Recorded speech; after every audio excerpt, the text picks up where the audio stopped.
Hello नमस्कार। मैं L के एजुबोर्ड चैनल में आप सभी का स्वागत करता हूं। हम पढ़ रहे थे आधुनिक भारत, और आधुनिक भारत में फ्रांसीसियों का आगमन मतलब यूरोपियों का आगमन पढ़ रहे थे, जिसमें हमने पुर्तगाल, डच, अंग्रेज, डेनिश, उसके बाद फ्रांसीसी और फ्रांसीसियों की कंपनी की स्थापना भी कर चुके हैं, भारत में विस्तार भी कर चुके हैं। अब वो विस्तार करने के बाद अब संघर्ष कर रहे थे राजनीति के लिए, मतलब बोले यहाँ स्थायित्व के लिए संघर्ष कर रहे थे। तो इस संघर्ष में आंग्ल और फ्रांसीसियों के मध्य 3 युद्ध होते हैं, जिन्हें प्रथम कर्नाटक युद्ध, द्वितीय कर्नाटक युद्ध और तृतीय कर्नाटक युद्ध के नाम से जाना जाता है। तो हम पहला कर्नाटक युद्ध पढ़ चुके हैं, दूसरे कर्नाटक युद्ध की एक क्लास कल ले चुके हैं। आज दूसरा कर्नाटक युद्ध ही शुरू होगा, ठीक है, मतलब चलेगा। तो आज हम दूसरा कर्नाटक युद्ध समाप्त करेंगे और शुरू करते हैं दूसरा कर्नाटक युद्ध। अच्छा, कल हमने हैदराबाद और कर्नाटक दो मेन पॉइंट लिए थे, दो राजधानियां थी, इनके उत्तराधिकार के कारण ये द्वितीय कर्नाटक युद्ध होता है। हैदराबाद का शासक था आसफ जहां, जिसकी मृत्यु 1748 में हो जाती। कब हो जाती? 1748 में। उसके बाद उसने अपने पुत्र नासिर जंग को उत्तराधिकारी नियुक्त किया था। परंतु अब क्या होता है, अंग्रेज और फ्रांसीसी दोनों एक फ्रांसीसी हो जाते हैं मुजफ्फर जंग के साथ, और अंग्रेज हो जाते हैं नासिर जंग के साथ। इन दोनों ने गुट बनाए थे। उधर कर्नाटक युद्ध भी चल रहा था, कर्नाटक के उत्तराधिकार का युद्ध। वहां पर शासक था अनवरुद्दीन, और उसका बहनोई चंदा साहेब शासक बनना चाह रहा था। हालांकि कर्नाटक के नवाब की बात करें अनवरुद्दीन की, तो उसकी पुरानी दुश्मनी थी फ्रांसीसियों से, क्योंकि उनका पुत्र सेंट थोमे के युद्ध में मारा गया था, महफूज खां। ठीक है, तो इस तरह से गुट बन गए थे। एक एफएमसी बन गया था, एफएमसी का मतलब था फ्रांसीसी, मुजफ्फर जंग और चंदा साहेब। दूसरा एएनएम बन गया था। दूसरा कौन सा बन गया था? एएनएम, जिसमें एक तरफ थे अंग्रेज, जिसमें कौन कौन थे? अंग्रेज, नासिर जंग और मोहम्मद अली, जो कि कर्नाटक का शासक बनता है अगला। ठीक है, इस तरह से दो गुट बन गए थे, और दोनों गुटों के मध्य युद्ध होते हैं और युद्ध होते हैं। कल हमने अंबूर का युद्ध पढ़ लिया। इसके बाद नासिर जंग मारा गया, और नासिर जंग के बाद मुजफ्फर जंग हैदराबाद का नवाब बन गया था। मुजफ्फर जंग ने डुप्ले को कुछ छूट और अधिकार दिए थे। इनसे क्रोधित होकर इनके गुट में दो और व्यक्ति थे, कर्नूल के और सवानूर के अफगान। वो गुट जो दो व्यक्ति और थे, कौन थे? अफगान थे। कर्नूल और सवानूर के छोटी छोटी रियासतों के शासक थे। उन्होंने क्या किया था, जब मुजफ्फर जंग ने डुप्ले को कुछ छूटे और रियायतें प्रदान की, तो वो नाराज हो गए और उन्होंने विद्रोह कर दिया। और विद्रोह कर दिया तो मुजफ्फर जंग मारा जाता है। मुजफ्फर जंग मारा जाता है तो अब बोलेंगे सर हैदराबाद का अगला नवाब कौन बनता है? तो उसका नाम है सलावत जंग। तो अगला करेक्टर आ जाएगा आज, कौन सा है? सलावत जंग। तो अपन लिख देते हैं एक नाम यहां पर,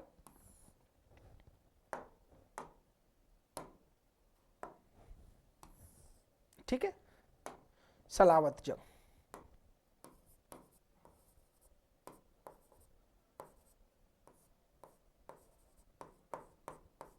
नासिर जंग का भाई था। कौन था? नासिर जंग का भाई।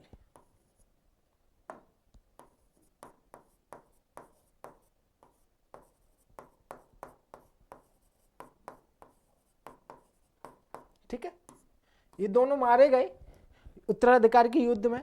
और अब तीसरा करेक्टर आ गया था सलावत जंग। तो हमने कल यहां तक पढ़ लिया कि मुजफ्फर जंग ने डुप्ले को कुछ छूटें और अधिकार प्रदान किए थे। ठीक है, तो आज हमें पढ़ना है, एक सेकंड, थोड़ा सा कैमरा की सेटिंग गड़बड़ आ रही है, मुझे लगता है इसको सही से कर लिया जाता है। ठीक है, एक सेकंड।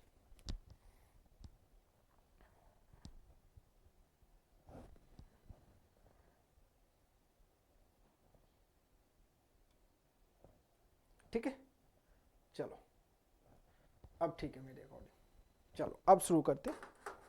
ठीक है, तो अब आगे अपन को पढ़ना है क्या? मुजफ्फर जंग ने कुछ छूटें प्रदान की, उसके बाद हमें शुरू करना है। लिखिए अगले,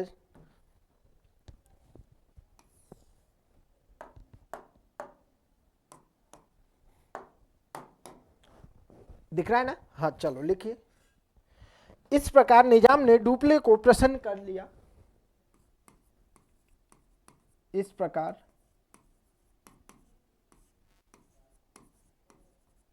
निजाम ने डुप्ले को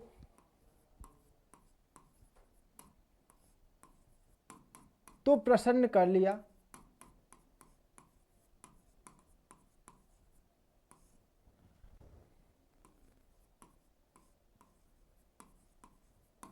परंतु कुरनूल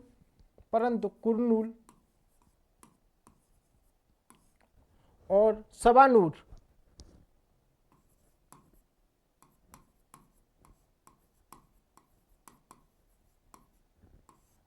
के अफगानों को कुछ छूटें नहीं दी, कि सवानूर के अफगानों को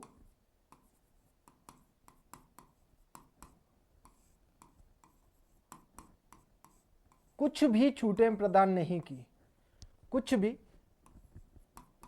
अधिकार नहीं दिए या छूटें प्रदान नहीं दी कि, ठीक है, अधिकार नहीं दिए।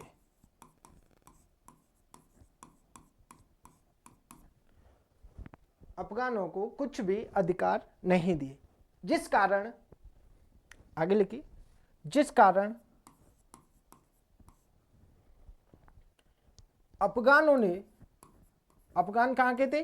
कुरनूल और सवानूर के, ठीक है। अफगानों ने मुजफ्फरजंग की सेना में विद्रोह कर दिया,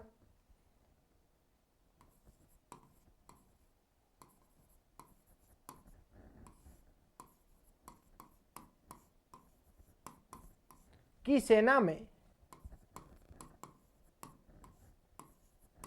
विद्रोह कर दिया और मुजफ्फरजंग मारा जाता है, और मुजफ्फरजंग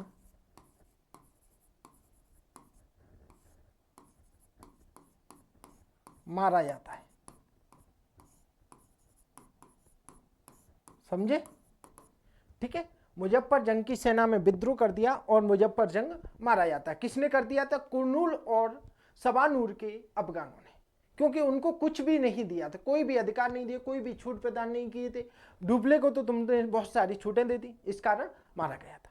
अब कुरनूल और मुजफ्फरजंग मारा गया, लेकिन अब अगला नवाब कौन बनेगा? तो अगला नवाब बनाता सलावत जंग, ठीक है। अगला नवाब हैदराबाद का बुस्सी ने, क्योंकि बुस्सी वहां पर सेना लेके बैठ गया था, सायक संधि के तहत अपनी एक सेना रखेगा, ठीक है। तो बुस्सी ने अगला नवाब सलावत जंग को बनाया। तो यहां लिखते हैं, मारा गया था कब? 17 फरवरी 1751 को। और लक्की मतलब मारा गया था, कौन सा युद्ध हुआ था? लक्की द्वितली का युद्ध। तो यहां लिख लेना कोष्टक में, लक्की द्वितली के युद्ध में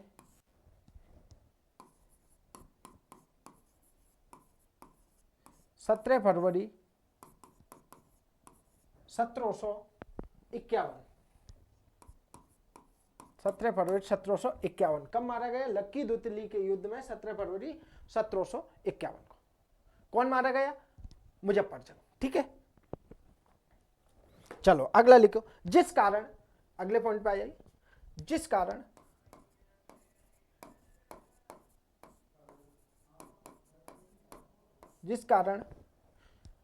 कैप्टन बुस्सी ने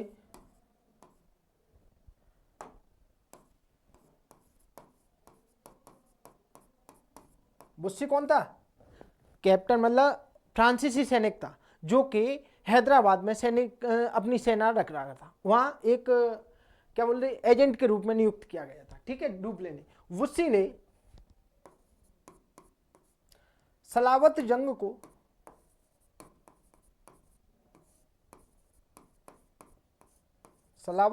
को हैदराबाद का नवाब घोषित कर दिया,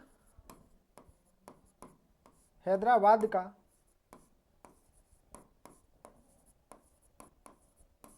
नवाब बनाया, ठीक है। अब क्या होता है, जिस कारण कैप्टन बुस्सी ने ही सलावत जंग को, किसको? सलावत जंग को हैदराबाद का नवाब तो बना दिया।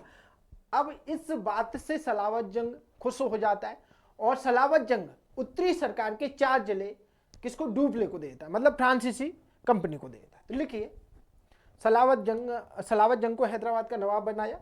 सलावत जंग ने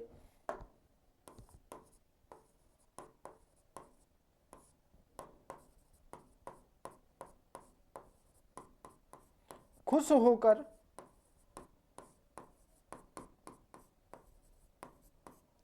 उत्तरी सरकार के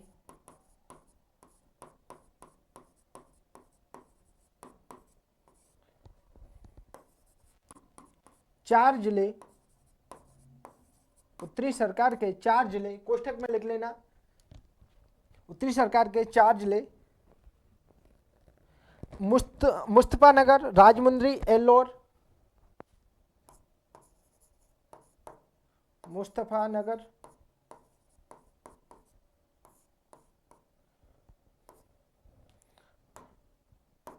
राजमुंद्री, एल्लोर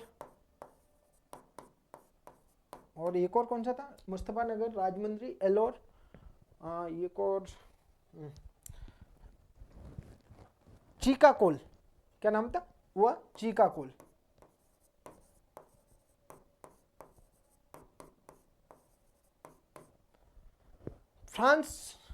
फ्रांसीसी कंपनी को दिए, मतलब कैप्टन किसको दिए? डुप्ले को। फ्रांसीसी कंपनी को दिए।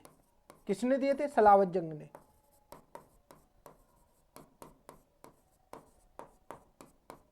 और इसके साथ ही बुस्सी ने जो कुर्नूल और सवानूर के जो राजा थे छोटे छोटे, उनकी भी हत्या कर दी। तो इसीलिए खुश हो गया था और क्या कर दिया? मुस्तफानगर, राजमुंद्री, एल्लोर, चीकाकोल ये किसको दे दिए? फ्रांसीसी कंपनी को दिए। अगला पॉइंट लिखिए। अब क्या होता है देखो, 2 जगह युद्ध चल रहा था। एक तो मतलब 2 जगह की समस्या थी। एक तो थी कहाँ की? हैदराबाद की समस्या। दूसरी थी कर्नाटक की समस्या। हैदराबाद में सबसे पहले कौन था? आसफ जहां था। आसफ जहां ने नासिर जंग को नियुक्त किया था, लेकिन उसका भतीजा था उधर मुजफ्फर, ठीक है। आसफ जहां ने नासिर जंग को, और उधर उसका भतीजा था मुजफ्फर जंग, वो स्वयं शासक बनना चाह रहा था। वो बन भी गया, लेकिन कुर्नूल और सवानूर के जो अफगान थे उन्होंने इसकी हत्या कर दी। इसकी जगह फिर शासक बनाया जाता किसको? सलावत जंग को। अब इधर आते कर्नाटक की तरफ, ठीक है। इधर हैदराबाद को ऊपर छोड़ो, नीचे आ जाओ कर्नाटक पे, साइड में, पूर्वी क्षेत्र में, ठीक है। अब क्या होता है, जब कर्नाटक पे अभियान किया था तो उस समय अनवरुद्दीन मारा गया था, और उसका जो पुत्र था मोहम्मद अली, वो अर्काट को छोड़कर कहां पहुंचा था? तिरुचिरापल्ली पहुंच गया था। याद करो, मैंने कल पढ़ाया था कि अर्काट को छोड़कर तिरुचिरापल्ली में पहुंच गया था, शरण ले ली। अब उसका पीछा करते हुए कौन गया था? डुप्ले, फ्रांसीसी गवर्नर डुप्ले उसका पीछा करते हुए वहां गया। तो फिर क्या हुआ था? वो घेरा डाले रखता है, किसका? मोहम्मद अली का। अर्थात मोहम्मद अली भी उस घेरे को लंबे समय तक खींचवाता है। मोहम्मद अली नहीं चाहता कि इससे जल्दी युद्ध करके छुटकारा पाओ, वो भी उस घेरे को लंबे समय तक चलाना चाहता था, क्योंकि इधर अंग्रेज सरकार अपना गठबंधन करके, मतलब जो फ्रांसीसी कंपनी, अंग्रेज कंपनी थी, माफ कीजिए, इधर जो अंग्रेज कंपनी थी वो गठबंधन कर रही धीरे धीरे। किससे कर रही थी? एक तो मराठा सरदार जो दक्षिण का प्रांतपति बोल सकते हैं या दक्षिण का शासक बोल सकते हैं, मराठा सरदार था मुरारी राव, उससे कर रही थी। तिरुचिरापल्ली के जो तंजौर के शासक थे उससे भी गठबंधन कर लिया था। और इन सब ने मिलकर फिर इन्होंने क्या किया? गठबंधन करके, और ईस्ट इंडिया कंपनी के एक कर्मचारी, उसका नाम था क्लाइव, क्या नाम था? रॉबर्ट क्लाइव, उसने मोहम्मद अली को बचाने की एक योजना बनाई थी। क्या योजना बनाई थी? मोहम्मद अली को बचाने के लिए योजना बनाई थी। उसने बोला था कि मोहम्मद अली कहां पर है इस समय? तिरुचिरापल्ली। तो हमें कर्नाटक की राजधानी अर्काट का घेरा डालना चाहिए। कैसा? क्यों?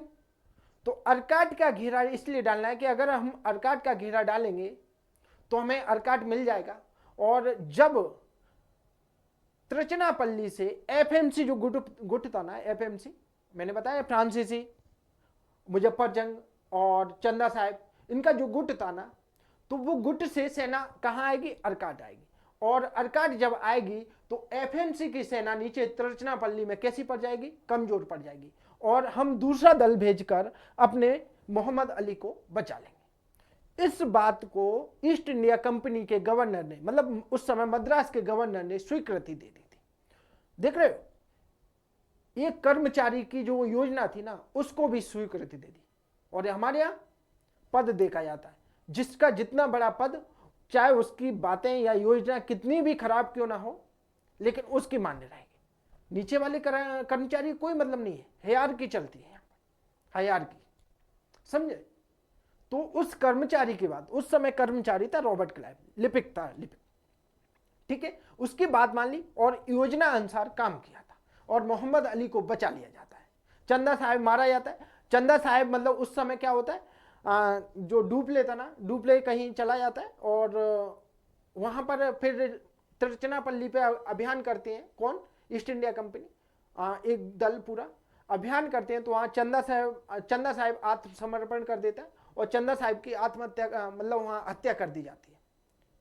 इस तरह कर्नाटक का नवाब किसको बनाया जाता है? मोहम्मद अली को। ठीक है, तो आगे लिखते हैं। ये हो गया हैदराबाद की कहानी। अब आ जाओ कर्नाटक की कहानी। यहां लिखिए, इधर देखो, हैदराबाद की कहानी तो हमने पढ़ ली। अब लिखिए, इधर डुप्ले को मोहम्मद अली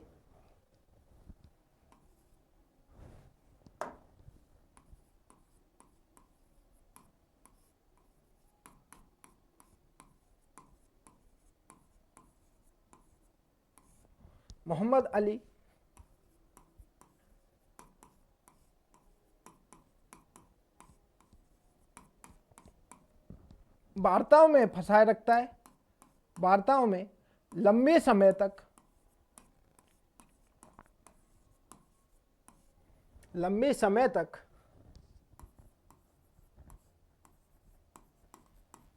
फंसाए रखता है।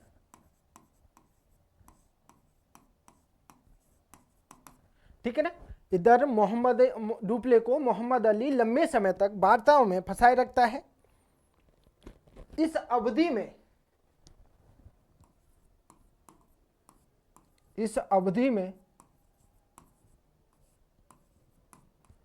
ईस्ट इंडिया कंपनी ने, EIC लिखूंगा मैं ना, ईस्ट इंडिया कंपनी ने एक दल बनाकर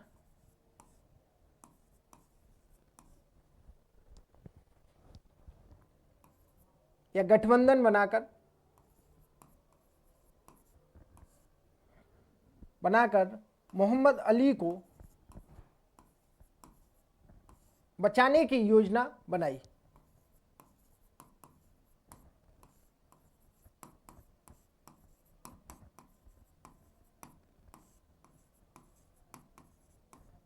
ठीक है, मोहम्मद अली को बचाने की योजना बनाई।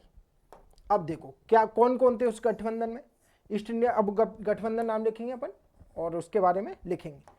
ईस्ट इंडिया कंपनी और गठबंधन, EIC और अन्य। अब देखते हैं, ठीक है, ये देखा जाए। चलो इसमें अपन लिखेंगे पहला पॉइंट, लिखिए, मोहम्मद अली की स्थिति मजबूत थी क्योंकि मोहम्मद अली की स्थिति मजबूत हुई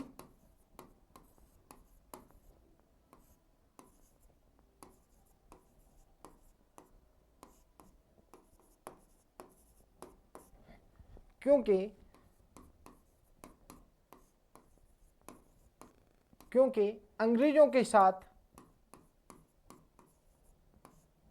तंजौर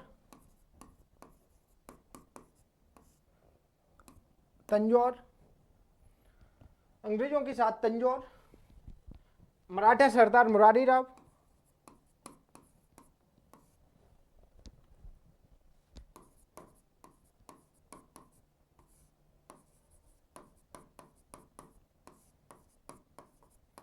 ठीक है, अंग्रेजों के साथ तंजौर, मराठा सरदार मुरारी राव और मैसूर आ गए,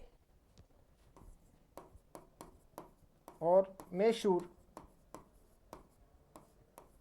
आ गए। ठीक है, मैसूर का शासक मतलब आ गए थे। इस कारण किसकी, मोहम्मद अली की स्थिति कैसी हो गई, मजबूत हो गई। अगला पॉइंट लिखिए, कंपनी के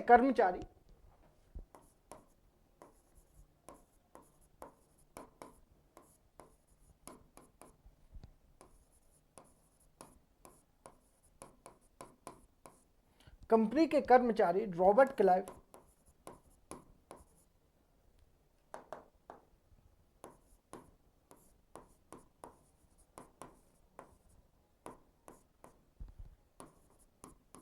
ने मोहम्मद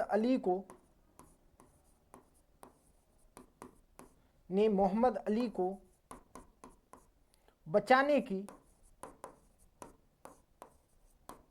एक योजना बनाई।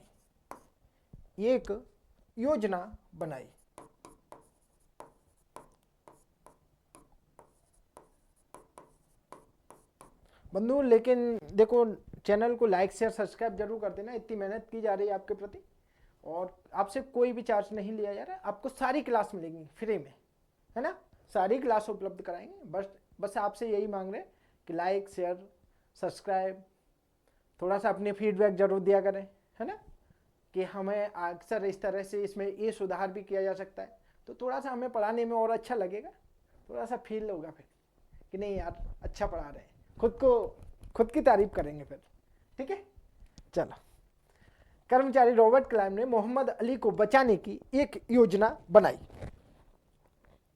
जिसमें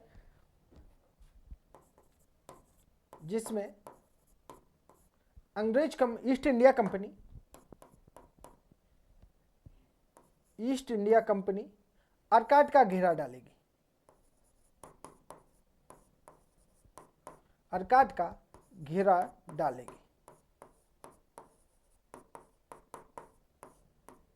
ठीक है, ईस्ट इंडिया कंपनी क्या करेगी, अर्काट का घेरा डालेगी।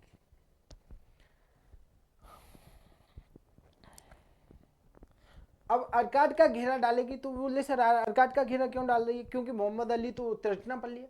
अरे भैया, जब राजधानी पर, चंदा साहिब की राजधानी पर घेरा डाला जाएगा तो चंदा साहिब की सेना आएगी नहीं क्या अपनी राजधानी को बचाने के लिए? तो वहां पर तिरछनापल्ली में जो एफएमसी गुट का दल बैठा है ना घेरा डाल के मोहम्मद अली का, वो कमजोर पड़ेगा ना, इसीलिए अर्काट पे घेरा डाला। ठीक है,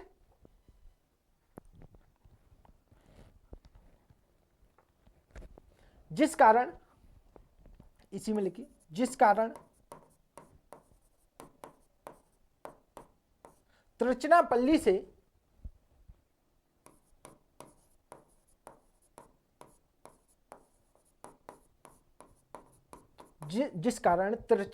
से एफएमसी गठबंधन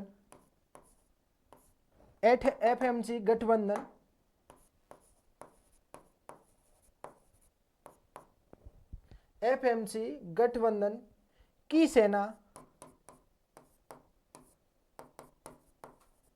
अर्काट आएगी। कहां आएगी, अर्काट आएगी। और तिरछनापल्ली में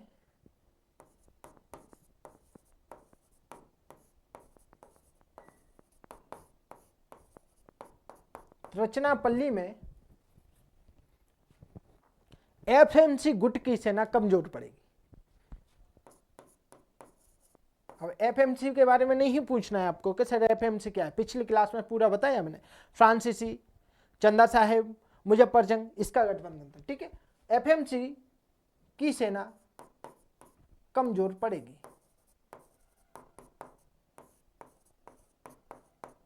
ठीक बंधु, ठीक है ना, समझ में आ रहा है कि नहीं, कि सर के ऊपर से निकल रहा है?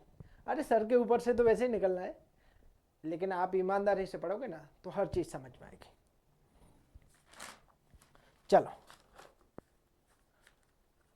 इस योजना को मद्रास कंपनी के गवर्नर थॉमस सैंडर्स ने स्वीकृति दे दी।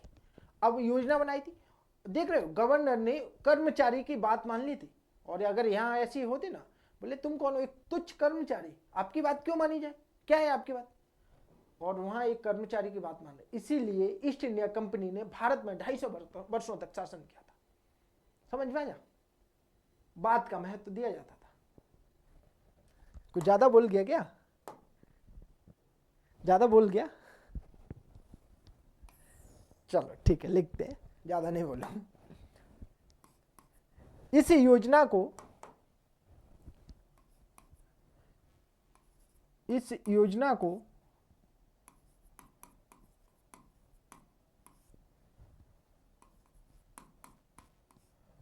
कंपनी के इस योजना को मद्रास कंपनी के गवर्नर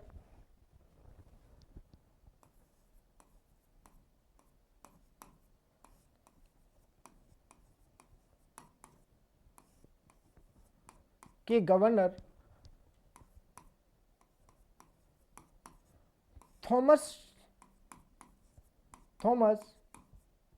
सैंडर्स ने स्वीकृति दे दी। सर कितने सैंडर्स हैं? थॉमस सैंडर्स ने स्वीकृति दे दी। बहुत सैंडर्स थे यहां पर। अरे यार,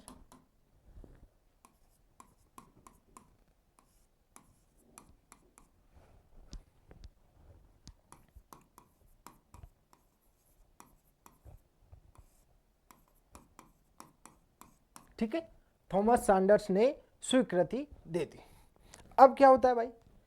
अब ईस्ट इंडिया कंपनी अपने दल के साथ अर्काट का घेरा डालती है। तो हेडिंग डाल लो, अर्काट का घेरा।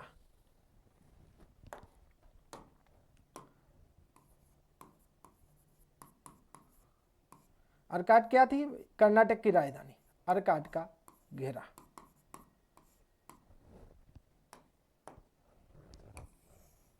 लिखिए,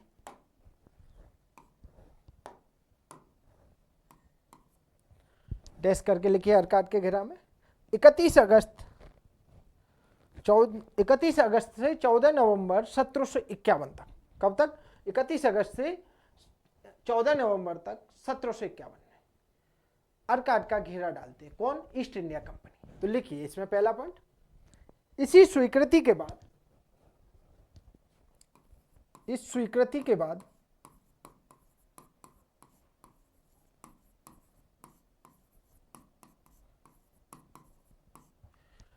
रॉबर्ट क्लाइव के नेतृत्व में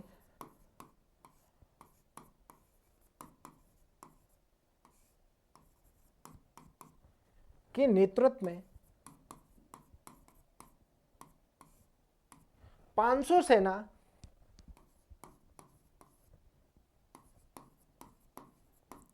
जिसमें से भैया 300 भारतीय थे,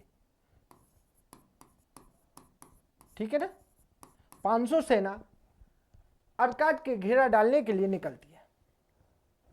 500 सेना के साथ अर्काट का घेरा डाला जाता है।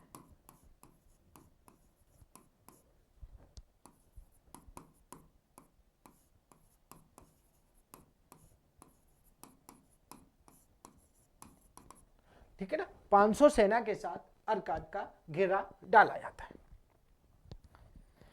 और अर्काट को जीत कर अपने अधीन कर लिया था। मतलब घेरा डाला जाता है और अर्काट को जीत भी लिया तथा अर्काट को जीत भी लिया।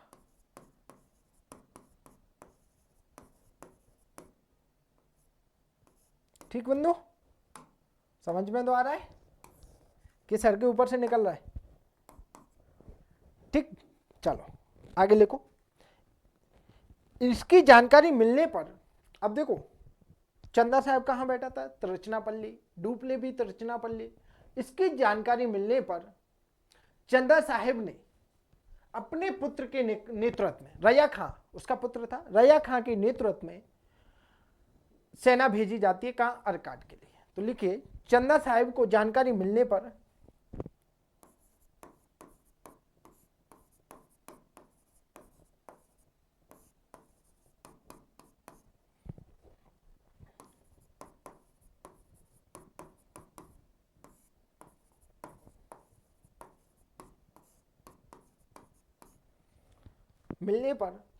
अपने पुत्र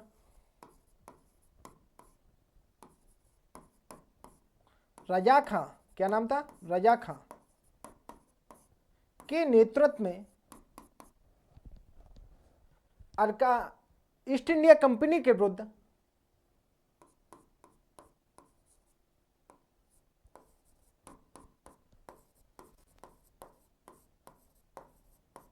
ईस्ट इंडिया कंपनी के विरुद्ध अर्काट का अभियान किया जाता है।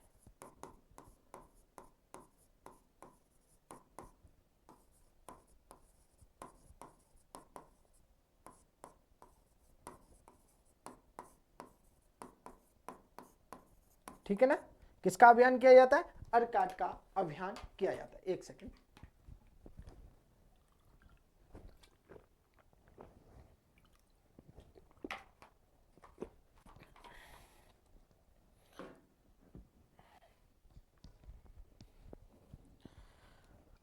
अब क्या होता है, इधर जो कैप्टन क्या रॉबर्ट क्लाइव था ना, वो अर्काट में रजा खां को भी उलझाए रखता है और लगभग 53 दिन उलझाए रखा था, लेकिन घेरा नहीं हटाया था।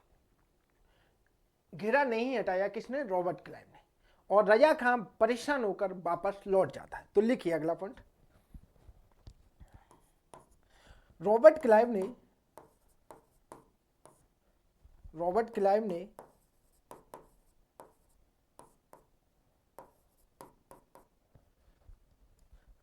अर्काट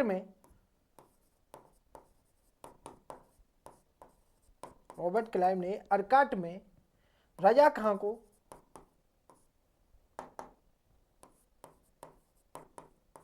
53 दिन उलझाए रखा था।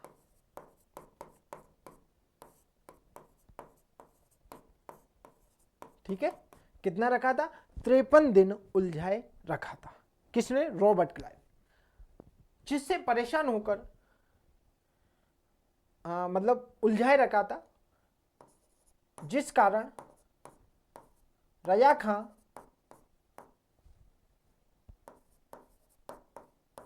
परेशान होकर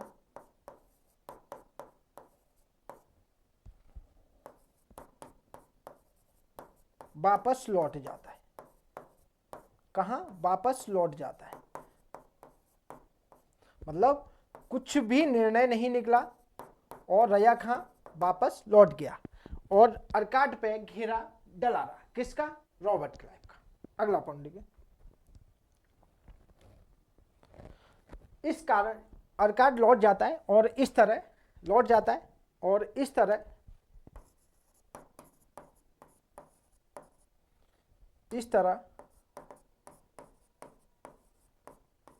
अर्काट चंदा साहिब के हाथ से निकल गया।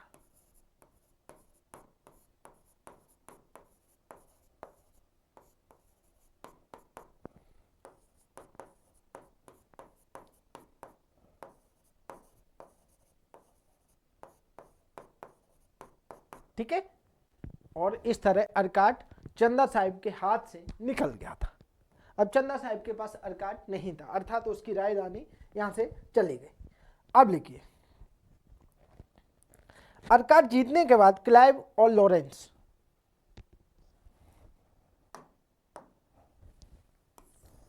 लिखिए अगला पॉइंट, अर्काट जीतने के बाद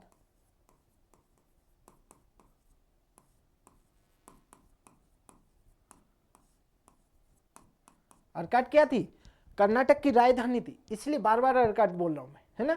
लिखिए, अर्काट जीतने के बाद क्लाइव बोले तो रॉबर्ट क्लाइव और लॉरेंस ने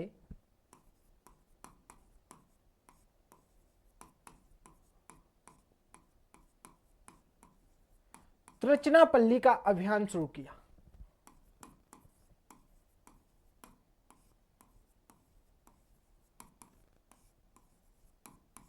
त्रिचनापल्ली का अभियान शुरू किया।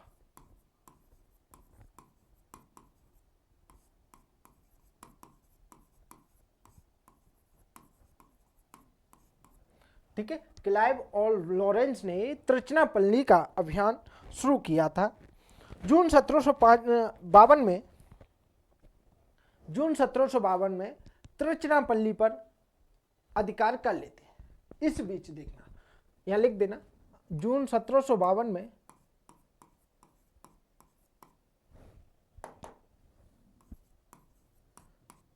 त्रिचनापल्ली पर भी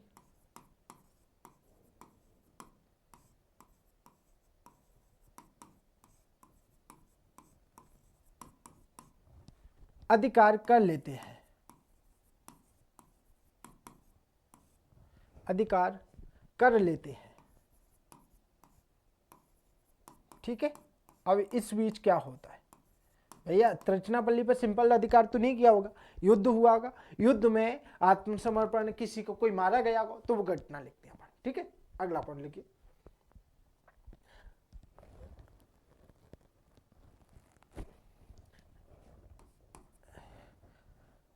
फ्रांसीसी सेनापति, फ्रांसीसी सेनापति कौन था? फ्रांसीसी सेनापति कर्नल लॉ भागकर श्रीरंगपट्टनम में शरण लेता है। कर्नल लॉ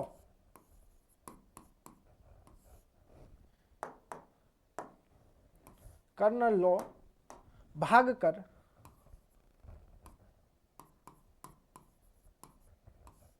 श्रीरंगपट्टनम में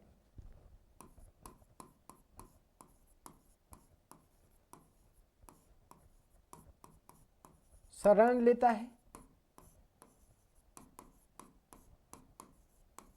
चंदा साहेब आत्मसमर्पण कर देता है। चंदा साहेब आत्मसमर्पण कर देता है।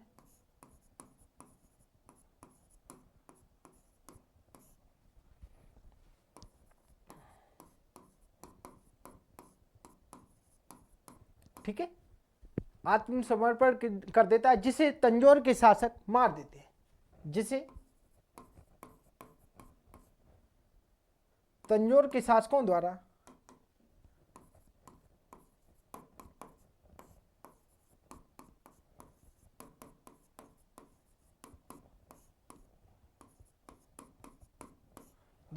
मार दिया जाता है।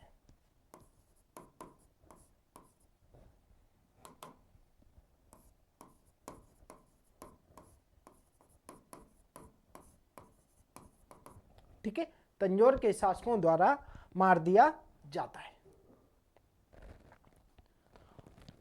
और मोहम्मद अली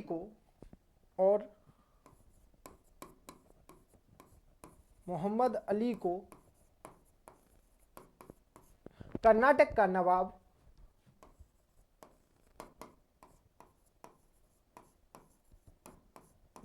घोषित किया जाता है।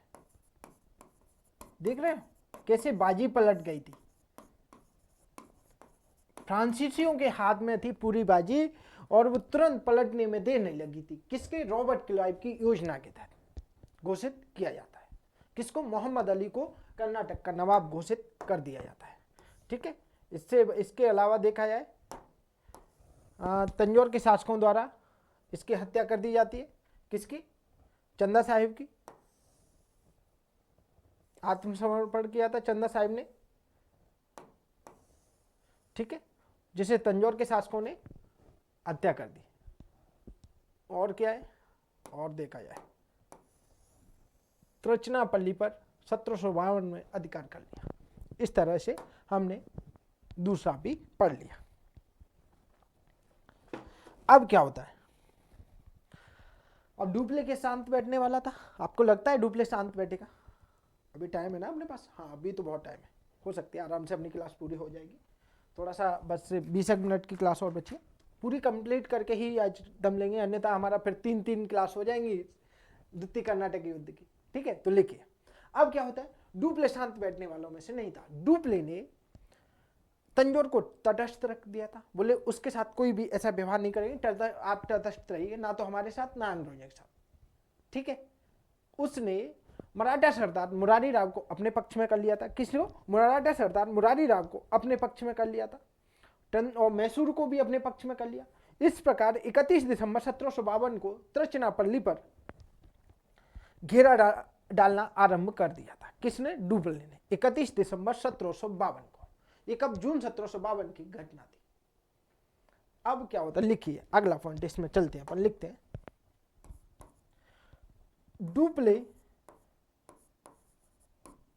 डुप्ले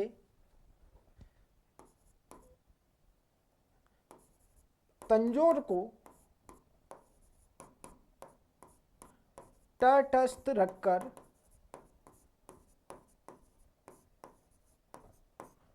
मैसूर और मराठा सरदार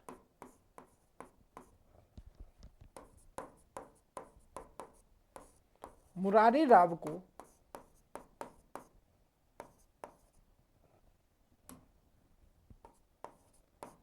ठीक है, मुरारी राव को अपने पक्ष में कर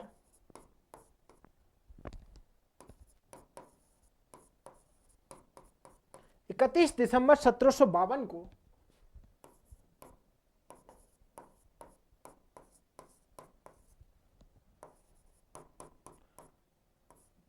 त्रिचनापल्ली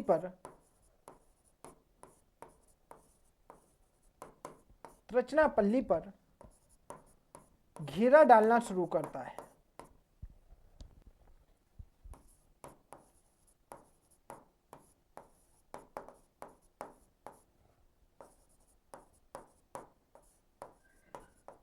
ठीक है, त्रिचनापल्ली पर घेरा डालना शुरू करता है। कौन करता है? डुप्ले करता है। परंतु अब क्या होता है, यहाँ एक ऐसी ट्रेजेडी हो जाती है, ऐसी घटना घट जाती है कि जो फ्रांसीसी सरकार थी वो डुप्ले को वापस बुला लेती है। अब क्या होता है, इसी समय शुरू करता है और फ्रांसीसी सरकार ने डुप्ले को वापस बुला लिया था। तो लिखिए, परंतु इसी समय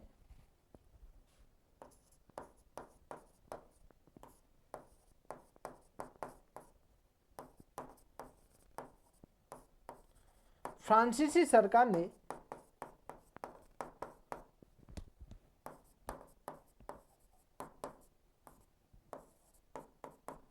डुप्ले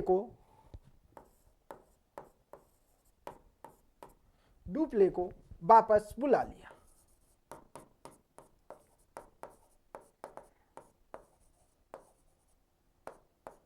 और यहीं से फ्रेंच ईस्ट इंडिया कंपनी के पतन की शुरुआत हो जाएगी, क्योंकि डुप्ले था तो अंग्रेजों से लड़ रहा था और अपना स्थायित्व बनाए रखने में सक्षम था। परंतु अब फ्रांसीसी सरकार ने ये गलती कर दी थी कि डुप्ले को वापस बुला लिया। अब भाई वापस बुला लिया जाता, क्यों बुलाया था? इसके कुछ कारण थे ना। फ्रांसीसी सरकार ने डुप्ले को क्यों बुलाया? क्योंकि एक तो भैया फ्रांस और अंग्रेजों के बीच, मतलब इंग्लैंड और फ्रांस के बीच विरोधाभास बढ़ रहा था डुप्ले के कारण। ऐसा आरोप लगाया था उन्होंने कि फ्रांस और इंग्लैंड के मध्य विरोधाभास बढ़ रहा है। दूसरा पॉइंट देखते हैं, डुप्ले की नीतियों के कारण फ्रांस और इंग्लैंड के संबंध भी प्रभावित हो रहे। अत्यधिक व्यय हो रहा था, युद्ध में अत्यधिक व्यय भी हो रहा था। ठीक है, और फ्रांस के आर्थिक हालात उस समय खराब चल रहे थे। ये उनके कारण थे। तो यहां लिख लीजिए, क्योंकि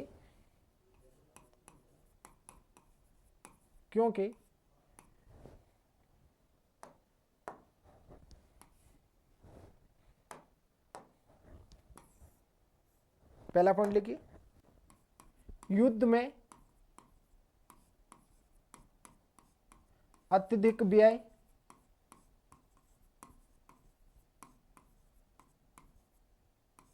का होना।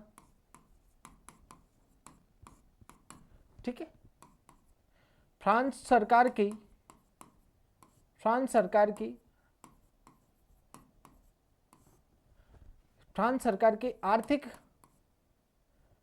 आर्थिक स्थिति खराब होना।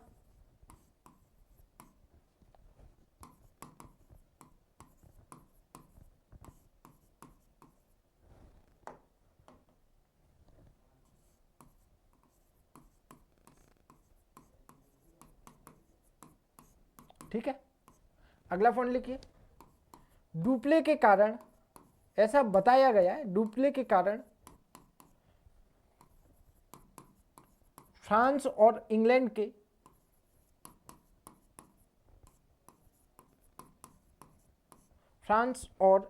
के संबंध खराब होना,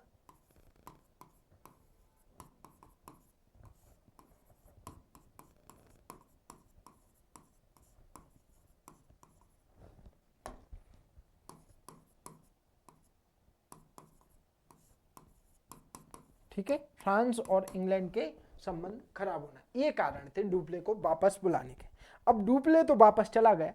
डुप्ले जैसे ही वापस जाता है तो उधर हैदराबाद में सेना लेकर कैप्टन बुशी भी बैठा था, उसने भी इस्तीफा दे दिया। परंतु डुप्ले के आग्रह पर, डुप्ले के कहने पर कैप्टन बुशी हैदराबाद में रुकने के लिए सहमत हो गया। बोले ठीक है, आप बोल रहे हो तो मैं रुक जाता हूं। तो लिखिए, डुप्ले फ्रांस गया, डुप्ले की वापसी होती है ना। तो लिखिए, डुप्ले की वापसी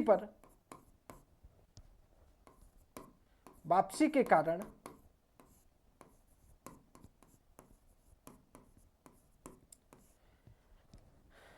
हैदराबाद में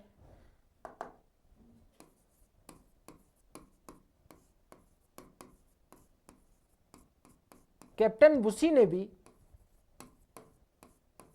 बुशी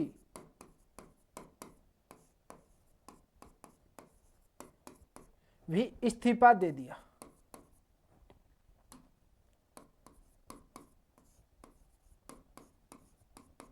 ठीक है, इस्तीफा दे दिया, कैप्टन बुशी ने भी इस्तीफा दे दिया। डुप्ले की वापसी के कारण हैदराबाद में कैप्टन बुशी ने भी इस्तीफा दे दिया। परंतु डुप्ले के आग्रह पर या डुप्ले के कहने पर, ऐसा लिख लो,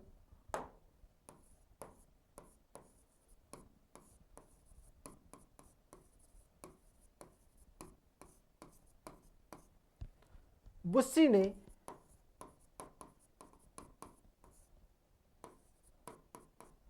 हैदराबाद में रहना स्वीकार किया।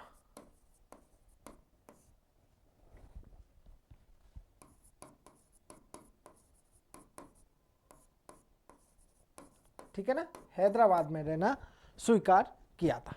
किसके कहने पर? डुप्ले के कहने पर। अब लिखो अगला पॉइंट, डुप्ले की वापसी हो जाती है और जोमेटो गोडेह्यू, क्या नाम है, जोमेटो गोडेह्यू गवर्नर बनकर भारत आता है। तो लिखिए, डुप्ले के स्थान पर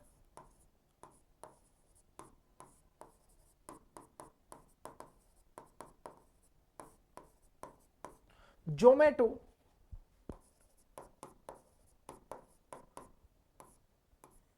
गोडेह्यू गवर्नर बनकर भारत आया, गवर्नर बनकर भारत आया। ठीक है ना, डुप्ले के स्थान पर जोमेटो गोडेह्यू गवर्नर बनकर भारत आया था। कब? अगस्त 1700। ठीक है, अब लिखो, अब क्या होता है, गोडेह्यू आ गया। गोडेह्यू ने क्या किया था, युद्ध विराम के लिए शांति समझौते की शुरुआत करती थी। जैसे ही गोडेह्यू आया था, गोडेह्यू ने क्या किया था, अंग्रेजों से शांति वार्ता आरंभ की। लिखिए, गोडेह्यू ने, अब मैं गोडेह्यू लिखूंगा, पूरा नाम नहीं लिखूंगा। जोमेटो से तुम लोग क्या बुलवाते, पिज्जा, है ना, बुलाते रहना तुम, मैं लिखता रहूंगा। गोडेह्यू ने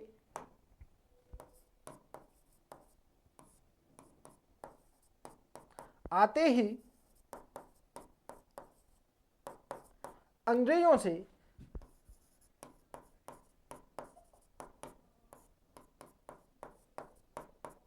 शांति वार्ता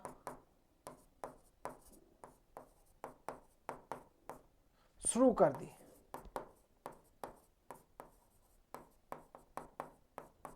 ठीक है, गोडेहू ने आते ही क्या किया, अंग्रेजों से शांति वार्ता शुरू कर दी। 26 दिसंबर 1754 में, 26 दिसंबर, अब देखो अंतिम कगार पे चल रहे हैं, शुरू कर दी। अगली स्लाइड पे आ जाओ।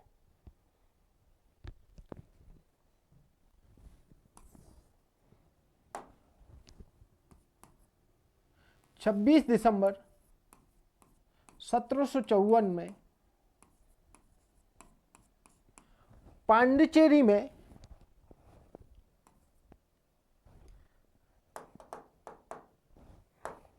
चौवन को पांडिचेरी में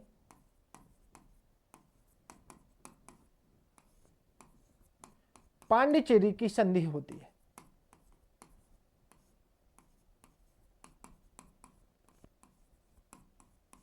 कि अनंतिम मूल्य तो मतलब अभी सिर्फ और सिर्फ वार्ता हो गई है, उसका प्रावधान लिख लिए गए हैं, परंतु अंतिम रूप से उसकी स्वीकृति नहीं दी गई। अनंतिम संधि वार्ता होती है।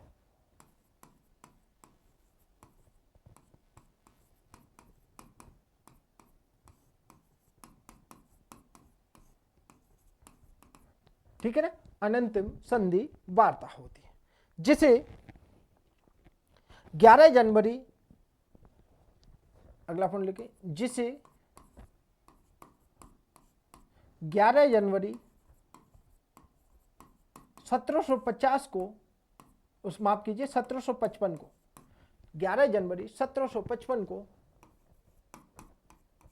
अंतिम रूप से स्वीकृति मिली। ठीक है, अंतिम रूप से स्वीकृति मिली। ठीक है बंधु, समझ में आ गया।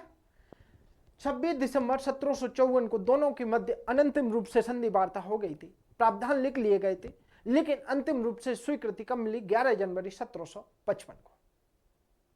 किसकी, कौन सी संधि की बात करें, पांडिचेरी की संधि के तहत, जिसके तहत द्वितीय कर्नाटक युद्ध समाप्त होता है। प्रथम कर्नाटक युद्ध किसके तहत समाप्त होता है, एक्स ला सापेल संधि के तहत समाप्त होता है। कब हुआ था, 1748 में एक्स ला सापेल की संधि होती है। कहां, जर्मनी के एक शहर में, एक्स ला सापेल शहर में, और उस संधि के तहत प्रथम कर्नाटक युद्ध समाप्त होता है। द्वितीय कर्नाटक युद्ध कौन सी, पांडिचेरी की संधि के तहत समाप्त होता है। कब हुई थी पांडिचेरी की संधि, 11 जनवरी 1755, 11 जनवरी 1755। ठीक है, तो लिखते हैं आप इसके प्रावधान, हेडिंग डाल लो, पांडिचेरी की संधि के प्रावधान।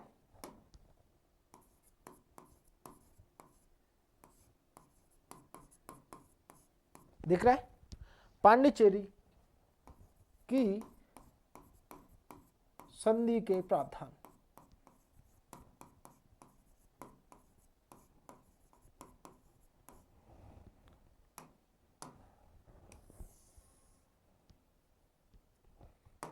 क्या क्या प्रावधान थे वो हम देखते हैं।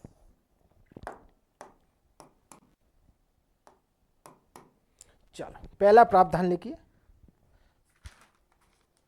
दोनों ही भारतीय राज्यों के आंतरिक मामले में हस्तक्षेप नहीं करेंगे। दोनों कौन, ईस्ट इंडिया कंपनी और फ्रांसीसी कंपनी। तो लिखिए, दोनों ही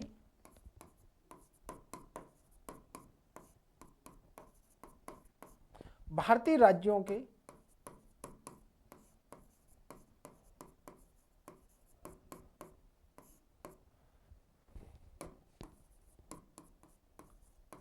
आंतरिक मामले में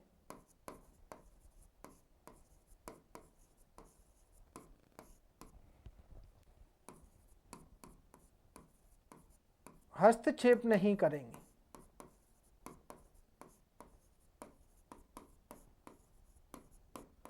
ठीक है बंधु, ठीक है, मतलब किसी प्रकार का हस्तक्षेप नहीं करेंगे, ऐसा प्रावधान किया गया था। लेकिन ये लोग कर रहे थे, ये प्रावधान करते हैं, परंतु करते हैं लोग, इन्हें कोई फर्क नहीं पड़ता है। इन लोगों के लिए चाहिए था दनादन काटने वाला। चलो अगला पॉइंट लिखिए, मोहम्मद अली को कर्नाटक का नवाब स्वीकार किया। मोहम्मद अली को कर्नाटक का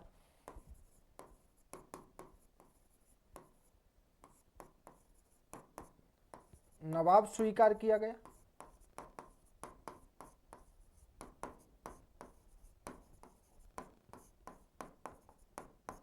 ठीक है, अगला पॉइंट लिखिए। उत्तरी सरकार पुनः निजाम को दिया गया। उत्तरी सरकार के जो जिले मिले थे ना, उत्तरी सरकार पुनः निजाम को दिया गया।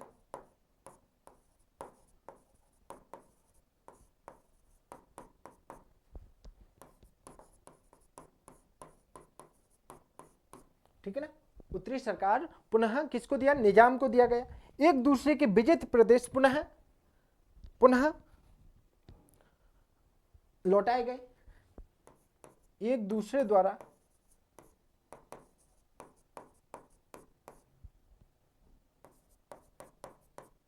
विजित प्रदेश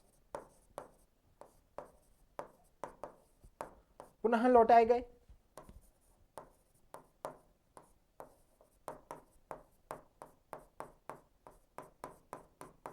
ठीक है, अगला पॉइंट लिखिए। कैप्टन बुस्सी हैदराबाद में रहना स्वीकार किया। मतलब बुस्सी का हैदराबाद में रहना स्वीकार किया।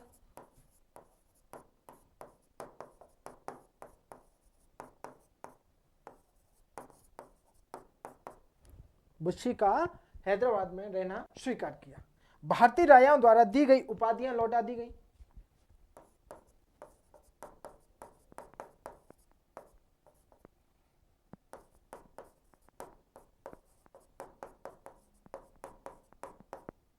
द्वारा दी गई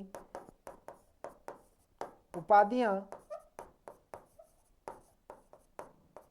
लौटा दी गई।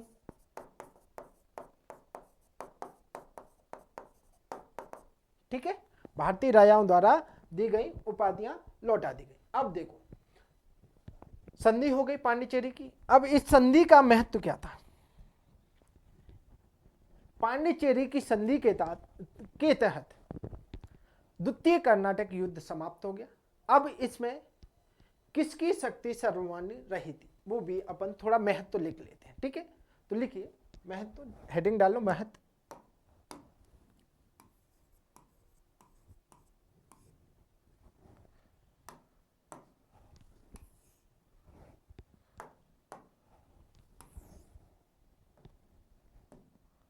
लिखिए, इस संधि के तहत, कौन सी संधि? पांडिचेरी की संधि के तहत द्वितीय कर्नाटक युद्ध समाप्त हुआ।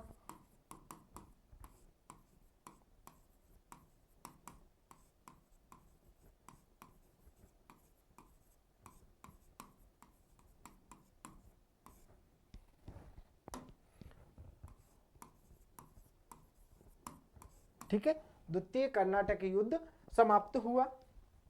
ब्रिटिश प्रतिष्ठा में वृद्धि हुई। ब्रिटिश मतलब इंग्लैंड की ब्रिटिश प्रतिष्ठा में वृद्धि हुई।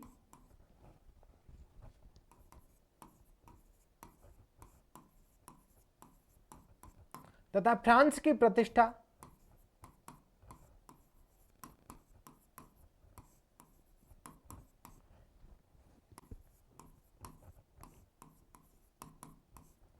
अब भी बनी हुई थी। अभी भी, ऐसा लिखिए, अभी भी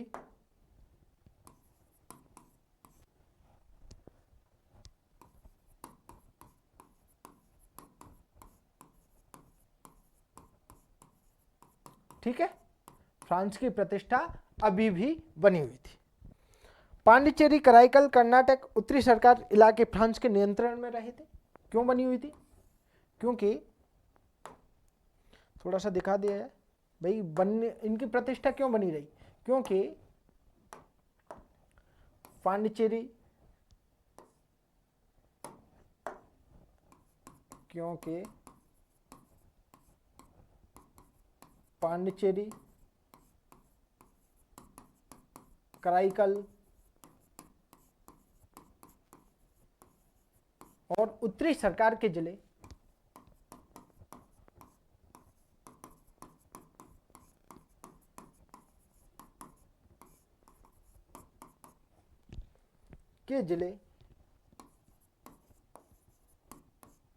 अभी भी फ्रांस के पास थे।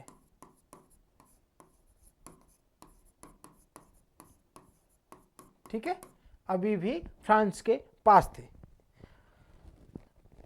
हैदराबाद में बुस्सी की उपस्थिति बनी रही है।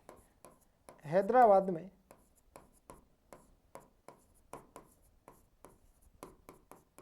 बुस्सी की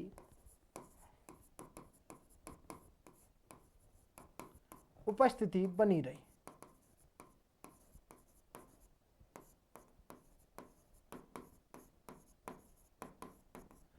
ठीक है, हैदराबाद में बुस्सी की उपस्थिति बनी रही, परंतु डुप्ले और मिल ने इस संधि को फ्रांस के हितों के विरुद्ध बताया था। देखो, फ्रांस की प्रतिष्ठा अभी भी बनी थी, परंतु डुप्ले और जो क्या नाम है, मिल है ना, मिल, कैप्टन जेम्स मिल, डुप्ले और मिल ने फ्रांस इस संधि को क्या बताया, इस संधि को फ्रांस के हितों के विरुद्ध बताया था। तो लिखिए, परंतु डुप्ले और मिल ने इस संधि को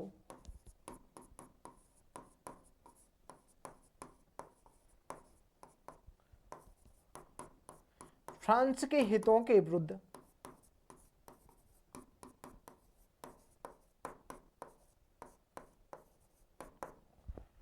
बताया।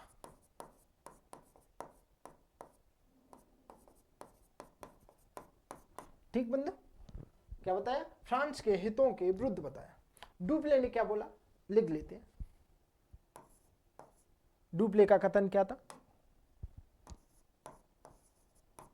डुप्ले और डैश करके लिखिए। डुप्ले बोलता है कि गोडेहू ने अपने देश की बर्बादी और राष्ट्रीय अपमान पर हस्ताक्षर कर दिए। किसने, गोडेहू ने अपने देश की बर्बादी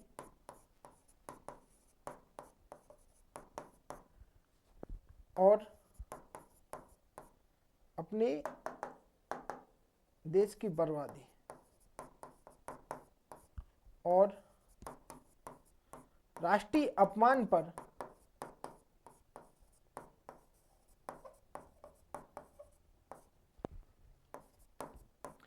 हस्ताक्षर कर दिए हैं।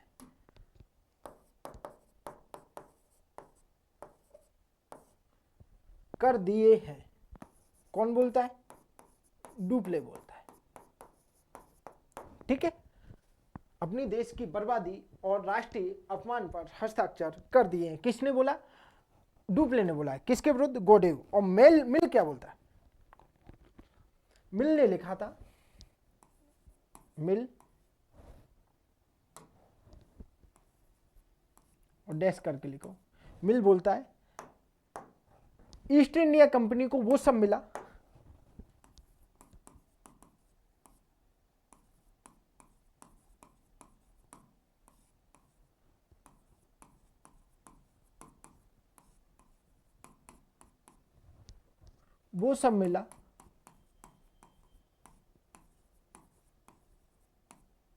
जिसे पाने के लिए वो संघर्ष थी,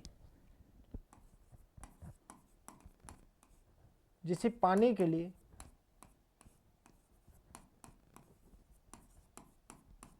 वह संघर्षरत थी।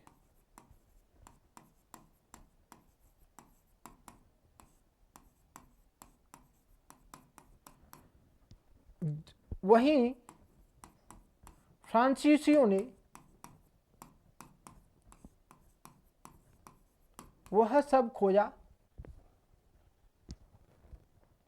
फ्रांसीसियों ने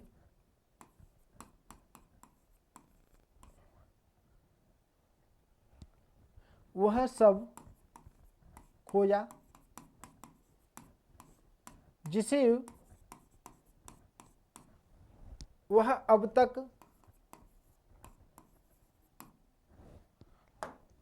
तक संभाले रखे थे।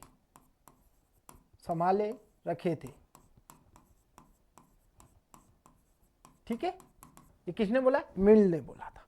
इस तरह द्वितीय आंग्ल कर्नाटक युद्ध समाप्त हो जाता है।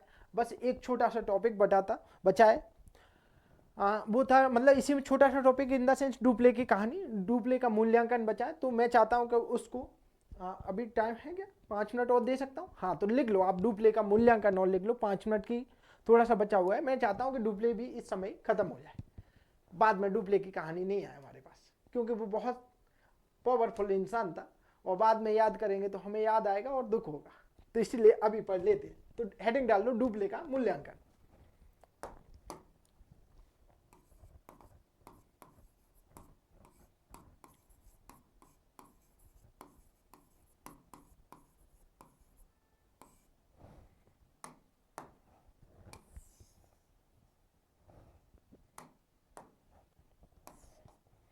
लिखिए पहला पॉइंट डुप्ले के मूल्यांकन में लिखिए, डुप्ले एक योग्य प्रशासक था।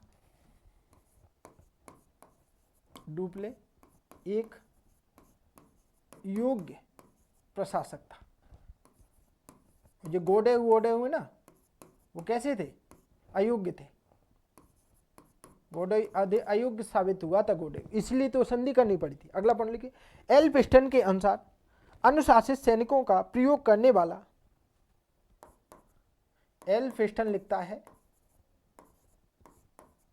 एल फिस्टन के अनुसार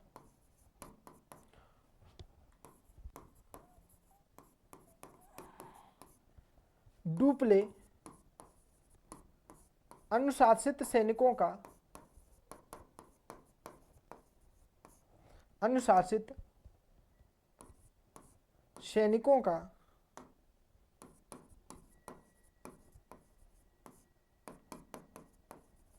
प्रयोग करने वाला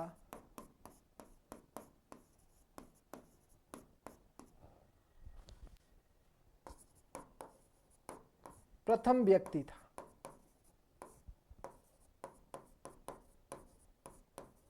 कौन? डुप्ले। ठीक है, कौन, किसने बोला?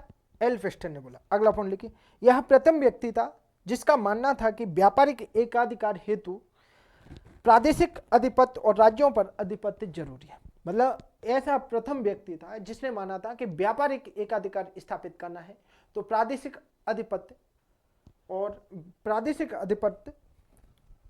और राज्यों पर अधिपत्य करना जरूरी है। तो लिखिए, यह प्रथम व्यक्ति था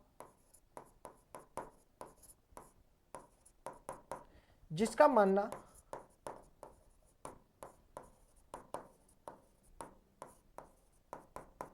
कि व्यापारिक एकाधिकार प्राप्त करने हेतु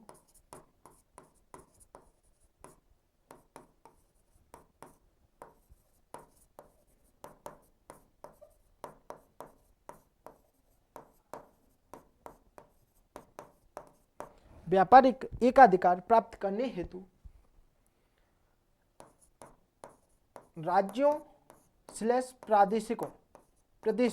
प्रदेशों पर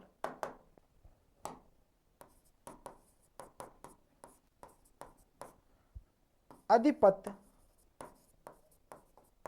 जरूरी है। कौन मानता है ऐसा? डुप्ले मानता था। ठीक है, जिस कारण भारतीय राज्यों के आंतरिक मामलों में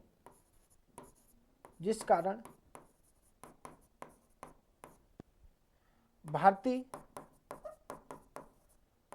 राज्यों के आंतरिक मामलों में दखल दी।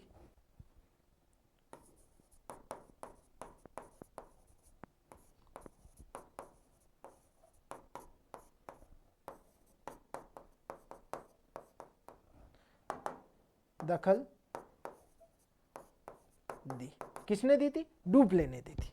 ठीक है,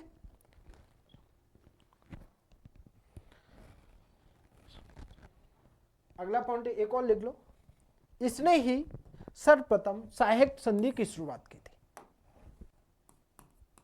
इसने ही सर्वप्रथम भारत में सहायक संधि की शुरुआत की।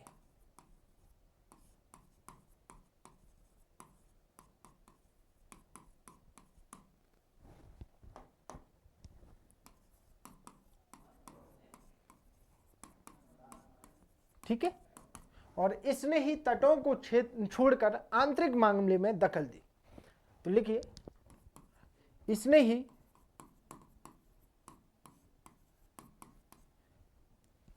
सर्वप्रथम तटों को छोड़कर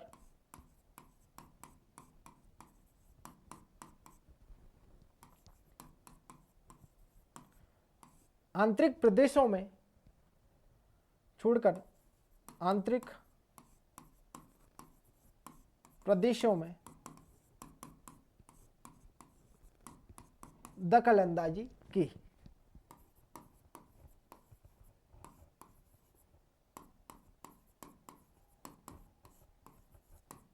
ठीक है, इति समाप्तम।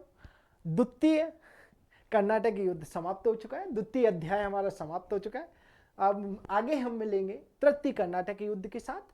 और जाने से पहले लाइक शेयर सब्सक्राइब करना ना भूलें, और हमारी मेहनत का हमें थोड़ा सा फल देकर जरूर अपना फीडबैक देना भी ना भूलें। अवश्य अपना फीडबैक देना, कुछ भी गलतियां या आपको लगता है कि सर इसमें ये संशोधन कर सकते हैं तो हम अवश्य करेंगे। आप अपना फीडबैक अवश्य दें। मिलते हैं कल। जय हिंद, जय भारत।